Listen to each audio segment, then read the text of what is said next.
I write differently from what I speak. I speak differently from what I think. I think differently from the way I ought to think. And so it all proceeds into deepest darkness. So good evening, friends, and welcome once again to Storytime for Adults. Stories post the fourth Monday of every month, and in certain seasons or months we may see some extra stories produced. Well, it's July, and summer is in full swing here in Oklahoma. As always, in deciding who and what we would read this month, I looked around for a ready tie-in, and of course, I found one. July 3rd, 1883 is the birthday of this month's author. Not our strongest tie-in, I'll admit, but tonight's author is important and profound enough to warrant reading at any time. So who and what are we reading tonight? A Jewish bohemian lawyer, novelist, and author of short stories, who is glowingly called the Dante of the 20th century by W.H. Auden. Franz Kafka is widely considered to be one of the most important literary figures of the 20th century in any language, and had his final wishes been followed, we would have almost none of his writing today. Franz Kafka was born on July 3rd, 1883, in the city of Prague. Prague at that time was a part of the Austro-Hungarian Empire, which would itself cease to exist after its defeat in World War I. He was born to Ashkenazi Jewish parents, Hermann and Julie Kafka. He and his family were also technically Bohemians. Now, Bohemia is the westernmost and largest area of what is now part of the Czech Republic. And yes, Bohemia is where we get the word Bohemian in English. The word was an import from French, and Bohemian in English has typically been used to denote the non-traditional freewheeling lifestyles of artists, writers, musicians, and actors in large cities throughout Europe. The use of the word Bohemian has no actual connection to the residents of Bohemia or their lifestyle, but it has led to confusion over the issue since the 19th century or so. So Kafka was born to a German-speaking, middle-class, Bohemian, Ashkenazi Jewish family in one of the major cities of the soon-to-fall Austro-Hungarian Empire. Franz was the firstborn of 6 children. He had 2 younger brothers, George and Heinrich, who both died in infancy. Kafka also had 3 sisters, who all lived into adulthood: Gabrielle, Valerie, and Ottilie, who was his favorite sister. All 3 of Kafka's sisters were murdered by the Nazi regime during the Holocaust between 1942 and 1944. Kafka's parents spent upwards of 12 hours a day, most days, save the Sabbath, working. This left Franz and his siblings to largely be raised by a rotating series of household staff and governesses. Kafka attended public German schools for most of his childhood, in addition to Hebrew school until the age of 13 in his bar mitzvah. After his Jewish coming of age, Kafka tended to avoid synagogue, mostly attending on the few high holidays throughout the year. At the age of 10, he entered a state-run German-language gymnasium, that was the word at the time for a classics-oriented school and education. He attended there for 8 years before moving on to university. In 1901, Kafka enrolled at the Deutsche Karl Ferdinands Universität of Prague. Initially, he thought to study chemistry, but quickly switched to studying the law. He had no particular interest in the law itself, but it did have 2 advantages. First, it gave him many more options for well-paid employment upon graduation, and perhaps more importantly, it was a longer term of study, which allowed Kafka more time for his true passions: German, art history, and eventually writing. It was during this time at university that Kafka would meet his lifelong friend Max Brod, as well as several individuals in his writing circle.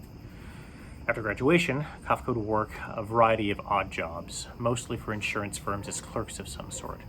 The longest running of these was working for the workers' accident insurance firm for the King of Bohemia. Kafka did quite well there, gaining many promotions. Most importantly to him, however, his workday ended at 2 p.m., giving him ample time to write. Kafka was initially drafted into the army during World War I, but received a deferment from his employer since his job was considered essential.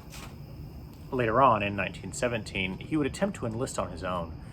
He was turned away, however, when it was discovered that at some point he'd contracted tuberculosis.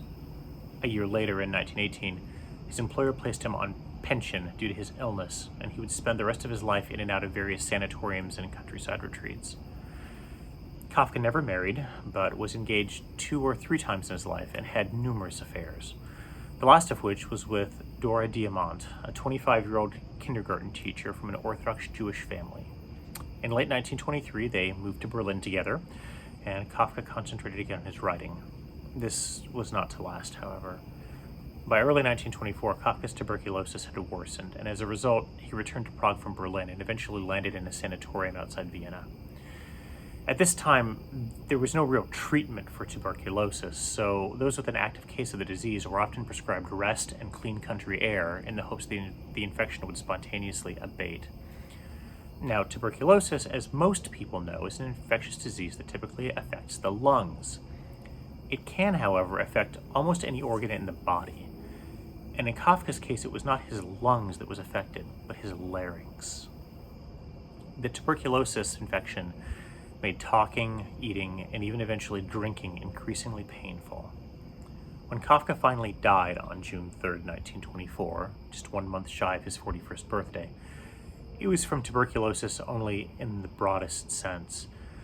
The infection of his larynx had become so painful that Kafka could no longer eat. As a result, he essentially starved to death. In a twist that is perhaps more tragic than truly Kafkaesque, during this time, when he could no longer eat and knew he was dying, Kafka was editing a short story of his titled A Hunger Artist. And that is our story for this evening. I should give a bit more background to the story, however. Most people are unaware that hunger artists, also known as starvation artists, were very much a thing in Europe, North America, and the Western world for several hundred years, finally falling out of fashion and favor in the early 20th century. Hunger artists did very much what will be described in tonight's story. These men, and they were almost always men, would enter locked cages and fast for extended periods of time. 40 days was considered the gold standard, but the record was held by an Italian, Giovanni Succi, at 66 days. They would charge entrance fees to the public, with watchers outside their cages paying attention 24 hours a day to ensure they didn't cheat by sneaking food. It may seem odd to us now, but society viewed this as a rather manly endeavor, an extended endurance battle of the hunger artist's own will over his body, and most of these artists were celebrated. The height of their popularity was actually the 1880s, when Franz Kafka was a small boy. In 1909, however, a shift happened in society. The British suffragette Marion Wallace Dunlop went on a hunger strike to draw attention to her cause of women's suffrage. Soon, suffragettes in North America followed suit, and eventually Irish Republicans took up the cause as well.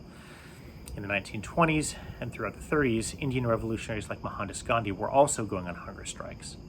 In the minds of the public, it shifted from being hunger artists to hunger strikers protesting systematic oppression.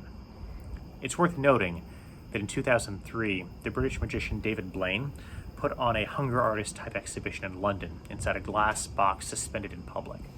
His fast lasted 44 days, and while unquestionably an impressive feat of willpower and endurance, it was not met with the sort of admiration and aplomb that hunger artists of old received.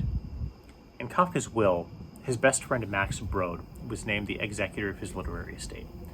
Kafka left an explicit note, leaving all of his writings, both published and unpublished, his diaries and correspondence, to Brod, with explicit and specific instructions to burn every bit of it unread, with only a handful of already published material and a hunger artist intended to escape the flames. Brod read his friend's last words and promptly ignored them utterly. Brod had been a dedicated supporter of Kafka's writing since they met in college and strongly believed him to be a criminally underappreciated writer. So, over the next several decades, Brod sifted through Kafka's papers and published his works.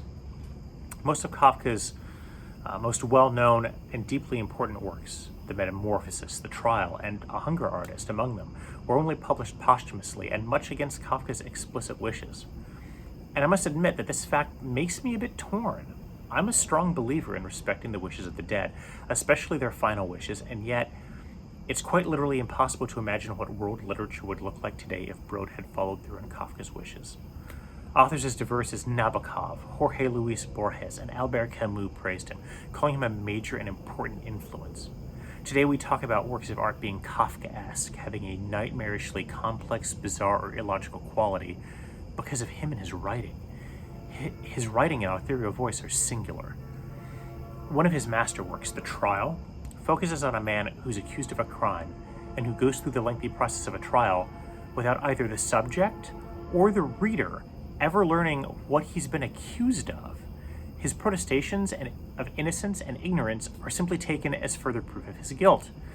This story as well has given us a phrase to describe the same phenomenon in the modern world, a Kafka trap. The story is most notable, however, for how it almost presages and simultaneously satirizes the cruel and horridly impersonal bureaucracies that would dominate his homeland and the Soviet satellite states decades after his own death. And of course, most people have heard of Kafka from having to read some or all of the Metamorphoses in school, about the man Gregor Samsa, who wakes up one day in his family's apartment to discover that he's metamorphosed into a giant insect in his sleep. Suffice to say that Kafka's writing is singular, and his vision was revolutionary and unique, sending shockwaves through 20th century art and literature after his death. And aside from the author himself, we largely have Max Brod to thank, who felt that his devotion to his friend in his memory required him to ignore his final wishes. I, for one, am rather glad he did. There's much more we could say about Kafka and his life and works and its influence, but this intro is already way too long, so let's read, shall we?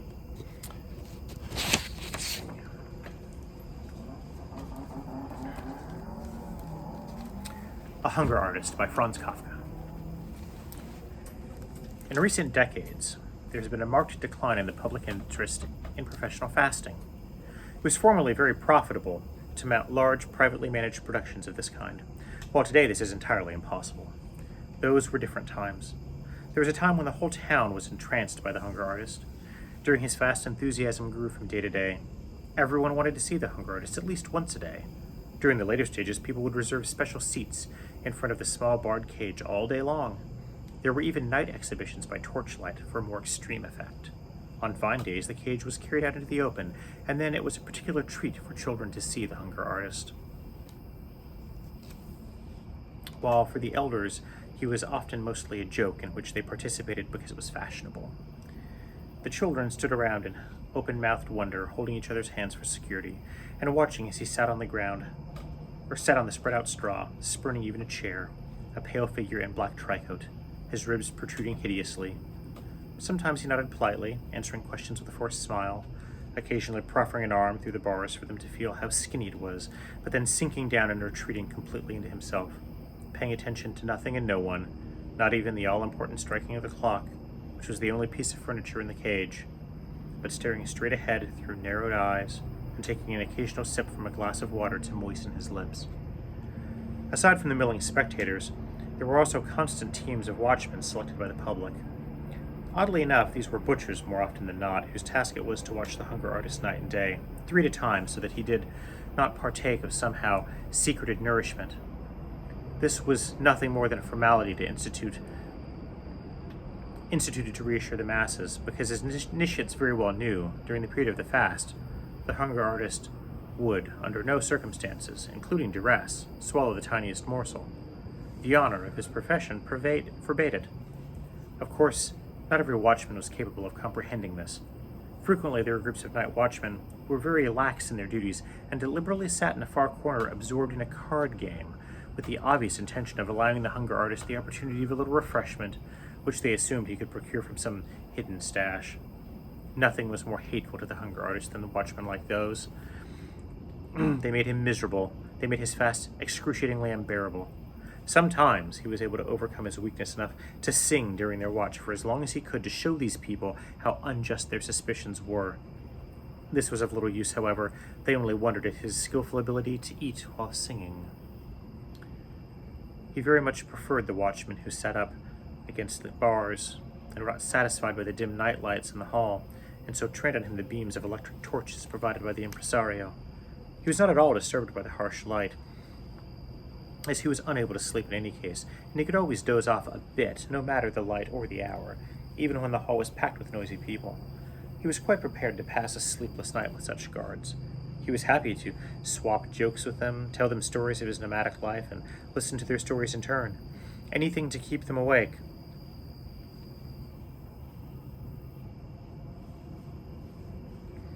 And to show them again and again that there was nothing edible in his cage, and that he was fasting as not one among them could fast. He was happiest, however, when morning came, and a lavish breakfast was brought to them at his own expense. They threw themselves on it with the keen appetite of healthy men after the wearying night's vigil.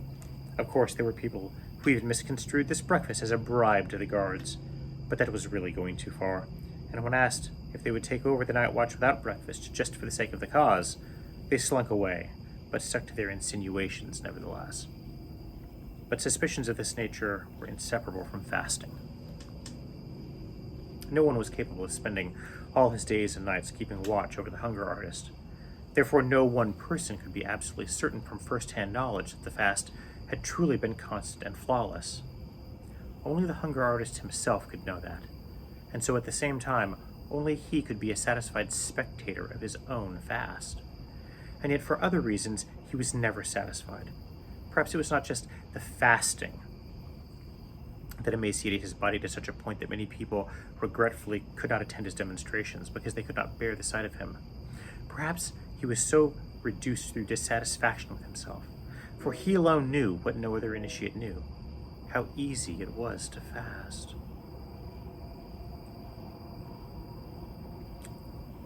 It was the easiest thing in the world. Nor did he make a secret of this, though no one believed him. At best, they thought him modest, but mostly they chalked it up to publicity, or thought him a fraud for whom fasting was easy because he'd figured out some scam to make it easy, and then had the audacity to more or less admit it. He was forced to endure all this, and even accustomed himself to it over the years, but his own dissatisfaction gnawed at him inwardly, and yet never, not after a single fasting period, one had to grant him that much, had he left his cage voluntarily. The impresario had fixed the maximum period of fasting at 40 days. He would never allow a fast to exceed this limit, even in great cities, and for good reason. Experience had proved that public interest in any town could be roused by steadily increased advertising for about 40 days. But the public lost interest after that, and a substantial drop in attendance was noted. Naturally, there were small variations in this between one town or country and another, but as a rule, 40 days was the prescribed limit. So on the 40th day, the flower-festooned cage was opened, an enthusiastic crowd of spectators filled the hall, a military band performed, 2 doctors entered the cage to take the necessary measurements of the hunger artist, announcing these results to the audience through a megaphone, and finally 2 young ladies came forward, pleased to have been selected for the honor of assisting the hunger artist from the cage and down the first steps towards a small table laden with a carefully prepared invalid's meal. And at this very important moment, the hunger artist always turned stubborn. He would go so far as to surrender his bony arms to the outstretched hands of these solicitous ladies as they bent down to him. But stand up? That he would not do. Why stop now, after just 40 days? He could have gone on longer, infinitely longer. Why stop now, when he was in his best fasting form, or rather, not yet in his best form? Why should he be robbed of the glory of fasting longer, not only for being the greatest hunger artist of all time, which he probably was already, but for surpassing his own record to achieve the inconceivable, because he felt his powers of fasting knew no bounds? Why did his public, who claimed to so admire him, have so little patience with him? If he could endure fasting longer, why couldn't they endure it? And besides, he was tired. He was comfortable sitting in the straw. And now he was expected to haul himself up to his full height and proceed to a meal, the mere thought of which nauseated him to such a point that only the presence of the ladies, an enormous effort, prevented him from expressing it. And he gazed up into the eyes of the ladies, who were seemingly so friendly, but in reality so cruel. And he shook his head, which felt too heavy for his enfeebled neck. But then, what always happened, happened again. The impresario came forward, silently. The band and music made speech impossible. He raised his arms over the hunger artist as if inviting heaven to look down upon its handiwork in the straw, this pathetic martyr, which the hunger artist certainly was, but in a completely different sense. He grasped the hunger artist around his emaciated waist with exaggerated delicacy to accentuate the fragile condition he was in, and committed him, not without giving him a secret shake or two so that the hunger artist's upper body and legs lolled and swayed about, to the care of the ladies, who had grown quite pale. Now the hunger artist submitted to everything. His head lay on his chest as if it had rolled there by chance and was inexplicably stopped.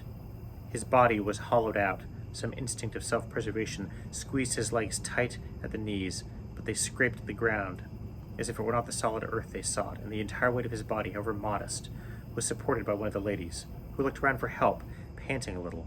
This was not how she'd pictured her post of honor. First, she craned her neck as far back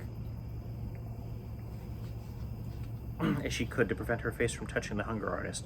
But then, when this was not successful, and her more fortunate companion did not come to her aid, but merely extended a trembling hand, which held the small bundle of bones that was the hunger artist's hand, she burst into tears, much to the delight of the spectators, and had to be replaced by an attendant who was standing in readiness. Then came the meal, a tiny bit of which the impresario spooned into the virtually comatose hunger artist, amid cheerful patter designed to divert the audience's attention from the artist's condition. Afterwards, a toast that the artist allegedly whispered to the impresario was drunk to the public. The band capped everything with a grand flourish. The crowd dispersed, and no one had any cause to be dissatisfied with the show. No one, that is, but the hunger artist. Always only him. So he lived for many years in apparent splendor, and with irregular periods of rest, honored by the world, yet despite all that, mostly in a black mood that grew all the darker because no one took it seriously. And indeed, how could he be comforted? What more could he wish for? And if once in a while a kind-hearted soul came along and felt sorry for him and tried to point out that his melancholy was probably due to his fasting, it sometimes happened, especially if the fast were well advanced, that the hunger artist responded with a furious outburst and began to rattle the bars of his cage alarmingly like a beast.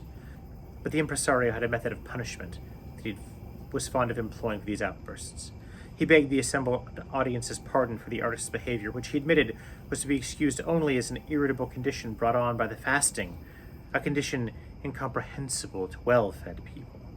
And then he would make the transition to the hunger artist's equally outlandish claim that he was able to fast for much longer than he already had. He praised the high aspirations, the goodwill, and the great deal of self-denial undoubtedly implicit in this claim. But then he would seek to refute this claim simply enough by producing photographs, which were simultaneously offered for sale to the public, showing the artist on the 40th day of the fast, lying on a bed, near dead from exhaustion. This perversion of the truth, though familiar to the hunger artist, always unnerved him anew and was too much for him. What was a consequence of the premature termination of his fast was presented here as its cause. To fight against this idiocy, this world of idiocy, was impossible. He stood clinging to the bars of his cage, listening to the impresario in good faith time and time again, but always let go as soon as the photographs appeared, and sank back down onto his straw with a moan, and the reassured public could approach again and stare at him. When the witnesses to such scenes reflected on them several years later, they often could not comprehend their own behavior. Meanwhile, the aforementioned decline of public interest had already taken place. It seemed to happen almost overnight. There may have been deeper reasons for it, but who wanted to dig around for them? In any event, one day, the pampered hunger artist found himself deserted by the crowds of pleasure seekers who streamed past him towards other, more popular exhibitions. The impresario chased halfway across Europe with him one last time to see if the old interest was still alive here and there, all in vain. It was as if a secret pact had been made, and everywhere there was evidence of a veritable revulsion for professional fasting. Naturally, it could not realistically have happened so suddenly, and in retrospect, a number of warning signs that were not adequately noted were sufficiently dealt with in the intoxication of success now came to mind, but it was too late at present to engage in any countermeasures. Of course, fasting would make a comeback someday, but that was no comfort to the living. What was the hunger artist to do now? When he'd been lauded by thousands, he could never deign to appear as a sideshow in village fairs. And as for embarking on a different career, the hunger artist was not only too old, but above all too fanatically devoted to fasting. So he took leave of the impresario, his partner throughout an unparalleled career, and found a position in a large circus. In order to spare his own feelings, he avoided reading the terms of his contract. A huge circus, with its personnel, animals, and apparatus constantly being shuffled, replaced, recruited, and supplemented, could always find a use for anyone at any time, even a hunger artist, provided, of course, that his wants were few. And in this particular case, it was not just the hunger artist that was tired, but also his long famous name. Indeed, in light of the peculiar nature of his art, which was not impaired by advancing age. It could not even be said that this was a superannuated artist who was seeking refuge in a quiet circus job. On the contrary, the artist avowed very credibly that there was every reason to believe him that he could fast as well as ever. He even claimed that if he were allowed to do as he pleased, and this was promised him without further ado, he would truly astonish the world with the results for the first time. Although this assertion, owing to the prevailing attitude that the hunger artist in his zeal was wont to forget, only provoked a smile from the experts. The hunger artist had not, however, lost his sense of fundamental reality, and accepted it as a matter of course that his cage was not placed in the middle of the ring as a star attraction, but outside by the stables, in a spot that was, after all, still accessible. Large, brightly painted placards framed his cage and proclaimed what was to be seen inside. When the public came pouring out during intermissions to see the animals, they almost inevitably passed the hunger artist's cage and stopped there for a moment. They might have loitered longer if the crowds pressing them from behind in the narrow passageway, who did not understand the delay in seeing the keenly anticipated menagerie, did not render further contemplation unfeasible. This is also the reason why the hunger artist, who had naturally been looking forward to these visiting hours as the culmination of his life's work, trembled at their prospect. At first, he could hardly wait for the intermissions. He had delighted in watching the crowd surge towards him, until all too quickly it was firmly impressed upon him, and even the most obstinate and half-deliberate self-deception could not obscure the fact that these people, judging from their actions at least, were again and again, without exception, on their way to visit the stables. And that first sight of them from a distance remained the most cherished. For as soon as they reached him, he was promptly deafened by the shouting and cursing that welled up from the two contending factions, the ones that wanted to pause and stare at him, and the hunger artist soon found them the more distasteful of the two, out of no true interest but from nastiness and defiance, and the others who only wanted to go straight to the animals. After the first rush was over, along came the stragglers, and although there was nothing to prevent them from stopping as long as they liked to, these folks hurried by with long strides and nary a glance at him as they hastened to reach the stables in time.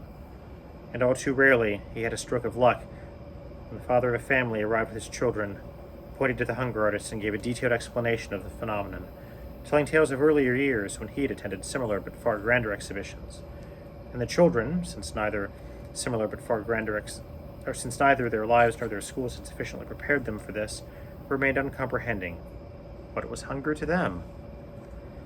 But the gleam in their inquisitive eyes spoke of new and better and more merciful times to come. The hunger artist sometimes remarked to himself that perhaps things might look a little brighter, if he were not located quite so near the stables. It made it too easy for people to choose their destination, not to mention how the stench of the stables, the restlessness of the animals at night, the conveyance of raw slabs of meat for the beasts of prey, and the roars at feeding time all continually oppressed him. But he did not dare complain to the management. After all, he had the animals to thank for the numerous visitors who did pass his cage, among whom there always might be the one who was there just to see him, and Lord knew where they might tuck him away if he called attention to his existence, and thereby to the fact that, strictly speaking, he was no more than an obstacle in the path to the animals. A slight obstacle, to be sure, an obstacle growing slighter by the day. One has grown accustomed to this day and age, to finding it strange to call attention to a hunger artist, and in accordance with his custom, the verdict was carried against him. He might fast as well as only he could, and indeed he did, but nothing could save him. Everyone passed him by. Just to try to explain the art of fasting to someone, without a feeling for it, one cannot be made to understand it. The colorful placards became dirty and illegible, they were torn down, and no one thought to replace them. The little signboard tallying the number of days fasted, which was at first carefully altered each day, had long remained unchanged. For after the first few weeks, the staff had already tired of even this small task, and so the hunger artist just fasted on, as he had once dreamed of doing. And it was indeed no trouble for him, as he had always predicted. But no one counted the days. No one, not even the hunger artist himself, knew the extent of his achievement, and his spirits sank. And once in a while, when a random passerby lingered, ridiculed the outdated number posted, and hinted at fraud, it was the stupidest lie in a sense, born of malice and brute indifference, for the hunger artist did not cheat. He worked with integrity, but the world cheated him of his reward. However, many more days passed, and that too came to an end. An overseer happened to notice the cage one day, and asked the help why this perfectly useful cage with rotten straw in it was left unoccupied. No one knew the answer until someone, with the help of the signboard, recalled the hunger artist. They probed the straw with sticks and found the artist buried inside. "Are you still fasting?" asked the overseer. "When on earth do you plan on stopping?" "Forgive me, everyone," rasped the hunger artist. Only the overseer, with his ear pressed against the bars, could understand him. "By all means," said the overseer, tapping his finger at the side of his forehead to indicate the hunger artist's condition to the others. "We forgive you. I always wanted you to admire my fasting," said the hunger artist. "And so we do admire it," said the overseer accommodatingly. "But you shouldn't admire it," said the hunger artist. So then we don't admire it," said the overseer. "But why should we not admire it?" "Because I must fast. I cannot do otherwise," answered the hunger artist. "What a character you are," said the overseer. "And why can't you do otherwise?" "Because," said the hunger artist, lifting his head a little and puckering his lips as if for a kiss. And he spoke directly into the overseer's ear so that nothing would be missed. "Because I could never find food I liked. Had I found it, believe me, I would never have created such a ruckus and would have stuffed myself like you and everyone else." These were his last words, but in his glazing eyes there remained the firm, if no longer proud, conviction that he was still fasting. "Now clear this out," barked the overseer, and they buried the hunger artist together with his straw. Then they put a young panther into the cage. It was refreshing, even at the least sensitive, to see this wild creature leaping around the cage. It had been dreary for so long. He wanted for nothing. The guards brought him the food he liked without hesitation. He did not appear to miss his freedom. His noble body, full to almost bursting with all he needed, also seemed to carry freedom with it. This freedom seemed to reside somewhere in his jaws, and the joy of life burned so fiercely in his throat that it was not easy for the onlookers to bear it. But they steeled themselves, surging around the cage, and wanted never to leave. That was A Hunger Artist by Franz Kafka. I hope you have enjoyed this Storytime for Adults. If you have, give us a comment down below. If you didn't like it, you can comment down below as well. If you have any suggestions or requests, I'm all ears. And until next time, have a wonderful evening.